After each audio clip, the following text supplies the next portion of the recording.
Hey Star Trek fans, Dan Gunther here, bringing you the latest edition of the Disco Deep Dive, where I take a look at the Easter eggs, canon connections, and continuity bits in a recent episode of Star Trek Discovery. In this episode, we're talking about Season 3, Episode 5, Die Trying. Be warned for spoilers in this video. If you've not seen this episode, you may want to hold off on watching this until you have done so.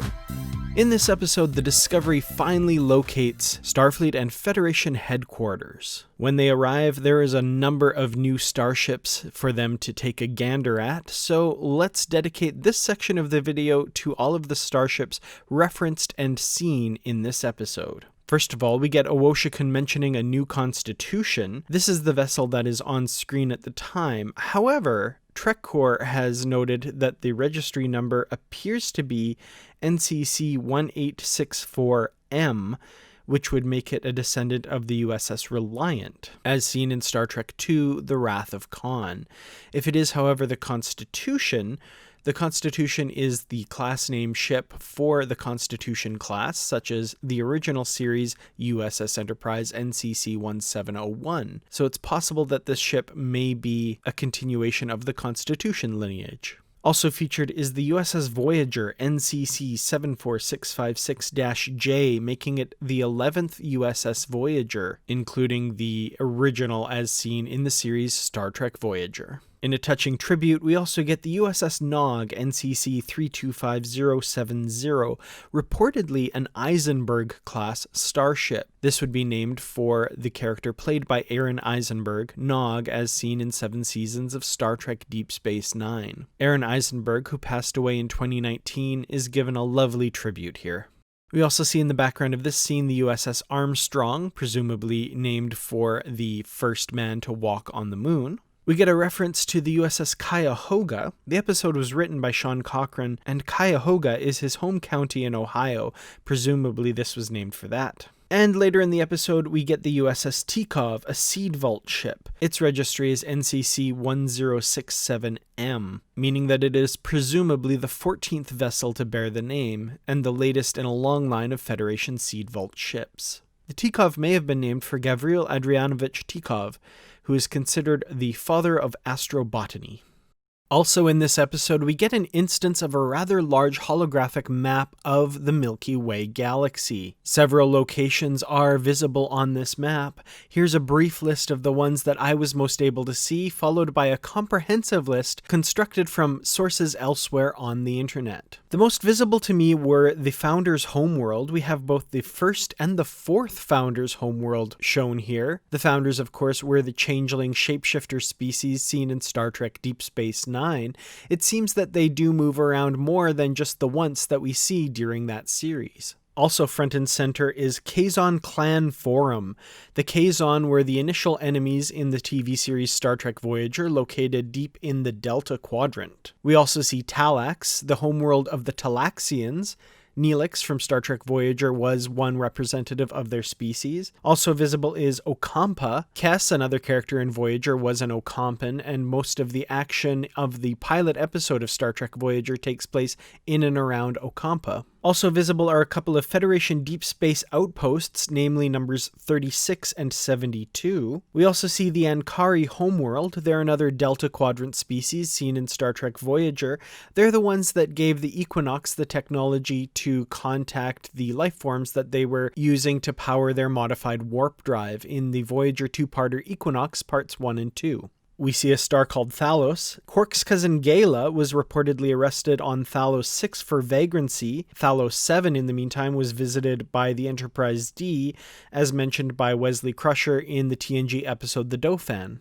This would appear to be saying Desica. There's a planet called Desica 2 in the TNG two-parter Gambit. It is the site of an ancient Romulan settlement, according to that episode. Also visible is Cardassia Prime, the homeworld of the Cardassians, first introduced in The Next Generation and featured prominently in Deep Space Nine. And finally, another very easily visible planet is Bamoth, a planet within the Klingon Empire and for which the IKS Bamoth was named, as seen in an episode of Deep Space Nine. 9. And here's a quick rundown of the other planets and stars that are visible on this map. We have Andoria, which of course is home of the Andorians, one of the founding members of the Federation.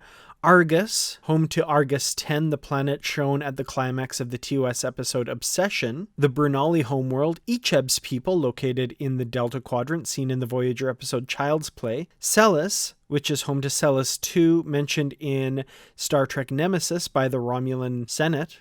Korvan, home of Korvan 2, seen in the Discovery first season episode The Butcher's Knife Cares Not for the Lamb's Cry, and mentioned in the TNG episode Newground. Korkaroli, home of Korkaroli 5, the Enterprise D cured a plague there according to the episode Allegiance. Delta, home of Delta 4, the homeworld of Lieutenant Ilea from Star Trek The Motion Picture. The Devore homeworld, the Devore were a race seen in Star Trek Voyager. Kashyyyk was a member of this race, seen in the Voyager episode Counterpoint. Doctari Alpha, home of a Vulcan human research outpost where Michael Burnham's parents were stationed, as seen in Season 2 and mentioned in Season 1 of Star Trek Discovery. We also see Earth, and Ferenginar, homeworld of the Ferengi. We see Hali, a Klingon system first mentioned in the TNG episode in Season 1, Heart of Glory. Inferna Prime, this was the location of a Federation grand jury in the Deep Space Nine episode The Ascent. Medina, which was the featured system in the TNG episode The Outrageous Okana. Morska, home of a Klingon listening post, as seen in Star Trek VI The Undiscovered Country. Orion's planet, mentioned in behind-the-scenes info on Star Trek The Motion Picture, oddly enough. Quora, a planet in the Delta Quadrant seen in the Voyager Season 7 episode Workforce. Rakar, homeworld of the Rakari, such as Croden, as seen in the Deep Space Nine episode Vortex. This planet is located in the Gamma Quadrant. Rakosa 5 in the Delta Quadrant. This is the planet that was threatened by the Cardassian Dreadnought in the Voyager episode of the same name. Setlik, home of Setlik 3, site of the famous Setlik 3 massacre, which Miles O'Brien was witness to while serving on the USS Rutledge. The Silver Blood homeworld, this was featured in the Voyager episode Demon. Starbase 86 is also shown. We also see Tellar, home of the Tellarites, another founding member of the United Federation of Planets. Tellin, which is a prison colony mentioned in Context is for Kings, the third episode of Star Trek Discovery. The Vault system, where Kamala was being taken in the TNG episode The Perfect Mate. And Zatar, home of the famous Lights of Zatar from the TOS episode of the same name. We meet the CNC of Starfleet Command, Admiral Charles Vance. If he looks and sounds at all familiar to you, you may know him from the Brendan Fraser film The Mummy, in which the actor Oded Fehr also starred as Ardeth Bay. I've long been a fan of him since those films, and it's really exciting to see him in a Star Trek episode. In this episode, we also learn of two new additions to the Federation since Discovery was gone. First is Kaminar, homeworld of Saru and the Kelpians, as well as their predator species, the Ba'ul. We also later learn that the planet Barzan joined the Federation in the 25th century, homeworld of Commander Nan. In a report given to Admiral Vance, the Sigma Draconis system is mentioned as a place where the Emerald Chain is active. The Sigma Draconis system was first featured in the Star Trek The Original Series infamous episode, Spock's Brain. The Temporal Accords are mentioned by Admiral Vance. The Temporal Accords were first mentioned in Star Trek Enterprise as the treaty between various groups over which the Temporal Cold War and later the Temporal War was fought. Later in the episode, Lieutenant Willa also mentions temporal agents. This was a commonly used term in Star Trek Enterprise, used to refer to people who were communicating or traveling back in time to influence events to change the future. We meet a character named Kovich. Interestingly, he's played by another familiar face, Canadian horror director David Cronenberg. This was another face that I was very surprised to see in Star Trek Discovery, and a very welcome one. David Cronenberg has had a very prolific career over the course of his life, and it's incredibly exciting to see him as a part of Star Trek. April 5th, 2063 is mentioned as a holy day in the Terran Empire. This is the day on which the Vulcans landed on Earth and were promptly all killed with their ship taken by Zefram Cochrane and his band of Terrans. This of course coincides with First Contact in the Prime universe, as seen in the film Star Trek First Contact. The aforementioned incident in the Mirror universe is shown at the beginning of the Enterprise two-parter In a Mirror Darkly. Kovich references the fall of the Terran Empire. This is something that was mentioned in the Star Trek Deep Space Nine episode Crossover, in which Dr. Bashir and Major Kira cross over into the Mirror universe and learn the fate of the Earth-based empire in that universe.